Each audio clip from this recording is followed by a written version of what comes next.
My name is Kellen Macbeth. I'm a graduate student in the McCourt School of Public Policy. Also, I live in Arlington, Virginia, and I served as your volunteer lead for the Arlington Alexandria Falls Church area during the campaign. So with a lot of other awesome people in Virginia for Pete.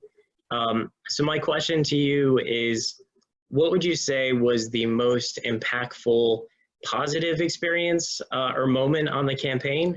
And what would be the most impactful negative experience on the campaign trail?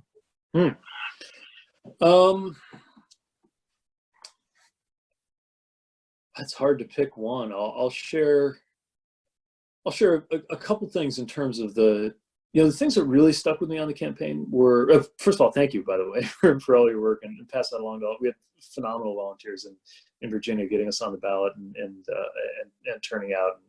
I really appreciate it. It was a really wonderful community of people that came together too. The most meaningful moments for me were usually when I encountered somebody who shared how just being part of the campaign affected them.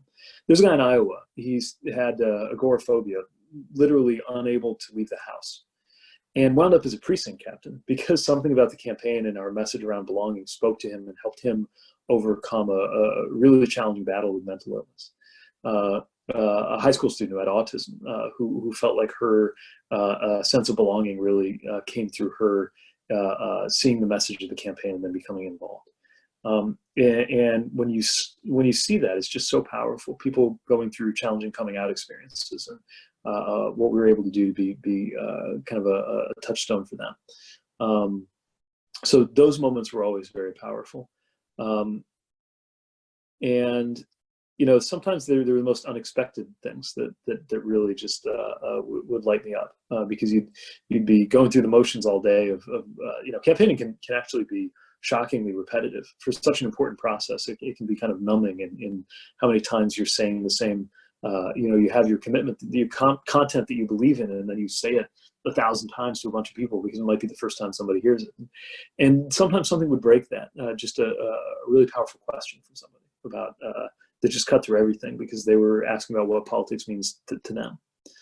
Tons of negativity too, especially online. I'm still alarmed by just how much negativity there is. The social and emotional style of Twitter, I think, just makes otherwise decent people just lose all sense of awareness that they're dealing with other human beings, and that we've got to find a way to get past that. But I'll say, other than just being very kind of physically challenging to campaign all the time, it was an overwhelmingly positive experience, even though we didn't go the distance, because you just find your own sense of what matters expanding, and you, as one candidate put it to me, you extend yourself to other people, and you grow through that, and you take their experiences on, and there's a kind of magic to it that makes up for the fact that your own, here's another way to put it, that kind of melds the positive and negative together. In many ways, when you're a candidate, your experience becomes extremely narrow. I mean, you spend the vast majority of your time with about 5 people who are your closest advisors and the people who travel with you the most. I could count on one hand the number of things you do. You give speeches, you do interviews, you raise money, you sleep, maybe you eat. That's basically it.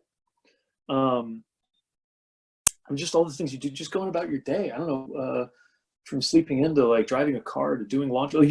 Everything goes away except this handful of things, right? So your world actually gets very narrow in a certain sense. And yet on the other hand, it becomes so broad, because even if it's just for 10 seconds on a rope line, or when somebody's asking you a question at a town hall, suddenly my world is that of a woman twice my age who's worried about her grandson in the military, or somebody who's recovering from an addiction experience, or somebody whose racial or religious background couldn't be more different than mine.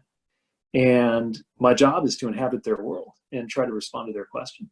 And so you get shrunken down and you expand at the same time. And it's difficult to put it into words kind of what that does to you, but it's a really amazing thing.